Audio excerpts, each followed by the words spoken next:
Christmas వేడుకలకు ముస్తాబైన CSI church. Medak పట్టణంలో గల ప్రపంచ ప్రఖ్యాతిగాంచిన సిఎస్ఐ కేథడ్రల్ చర్చ్ క్రిస్మస్ వేడుకలకు ముస్తాబయ్యింది. ఈ సందర్భంగా చర్చిని ప్రత్యేక విద్యుత్ దీపాలతో సర్వాంగ సుందరంగా అలంకరించారు. విద్యుత్ దీపాల వెలుగులు విరజిమ్మడంతో చర్చి దేదీప్యమానంగా వెలిగిపోతోంది. క్రిస్మస్ వేడుకలకు వచ్చే భక్తులకు వినోదాన్ని కల్పించేందుకు శాంతాక్లాస్, రంగుల రాట్నాలు, బ్రేక్ డాన్స్ లాంటివి ఏర్పాట్లు చేస్తున్నారు. ప్రతి సంవత్సరం జరిగే క్రిస్మస్ వేడుకలకు రాష్ట్ర నలుమూలలతో పాటు వివిధ రాష్ట్రాల నుంచి కూడా లక్షల్లో భక్తులు తరలివస్తారు.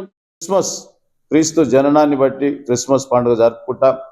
మరి యేసుక్రీస్తు ప్రభు చరిత్ర పురుషుడు. ఎందుకంటే క్రీస్తు శకం క్రీస్తు పూర్వమని ఆయన నమ్మినా నమ్మకపోయినా మనం ఈరోజు ఎక్కడున్నామనడానికి ఒక నిదర్శనం అయితే కేంద్రం ఆయననే ఉన్నాడు.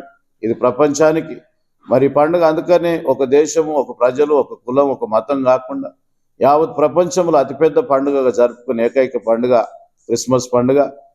మరి క్రిస్మస్ ఆషామాషిగా ఆకస్మిక సంభవం కాదు, దేవుని రక్షణ ప్రణాళికల ఒక భాగం.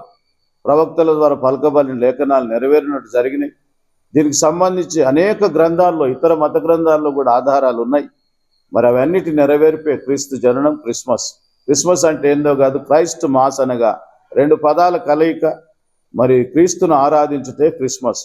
ఇక ఈ అలంకరణలు, ఈ వస్త్రధారణలు, ఈ భోజన పిండి వంటలు ఇవన్నీ కూడా మనుషులం కాబట్టి భౌతికమైన పండుగకు నిదర్శనమే. కానీ అసలు క్రీస్తును ఆరాధించటం ఇది ప్రపంచ పండుగ, అతిపెద్ద పండుగ.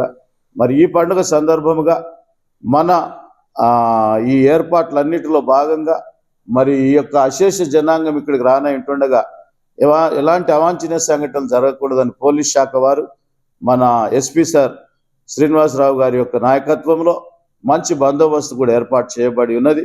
మరి అందును బట్టి వారికి, మరి ఏఎస్పీ గారికి, డిఎస్పీ గారికి, ఎస్ఐ సిఐ గారులకు నేను హృదయపూర్వకమైన ధన్యవాదాలు మీ ద్వారా తెలియజేస్తా ఉన్నాను. మరి ఇక్కడ మా కమిటీ వారు కూడా మంచి ఏర్పాట్లు చేసి ఉన్నారు. మరి ఇప్పుడైతే పర్మనెంట్ వాష్రూమ్స్ నిర్మించినాం, ఇదివరకు అయితే టెంపరీ ఉండేటివి. మరి వాటర్ ఫెసిలిటీస్ ఏర్పాటు చేయడం జరిగింది. ఆ భక్తులకు ఏ విధమైన అసౌకర్యం ఉండదని చూస్తూ ఉన్నాం. మరి ప్రింట్ మీడియా, ఎలక్ట్రానిక్ మీడియా, మరి పత్రికా సహోదరులు మరి ఈ వార్తలన్నింటినీ ఇక్కడ జరుగుతున్న సంగతులను వారి మీడియా ద్వారా ప్రజలకు అందజేస్తూ ఉన్నారు. అందును బట్టి కూడా వారికి సహృదయంతో నిండు వందనాలు, కృతజ్ఞతలు, ధన్యవాదాలు తెలియజేస్తా ఉన్నాం.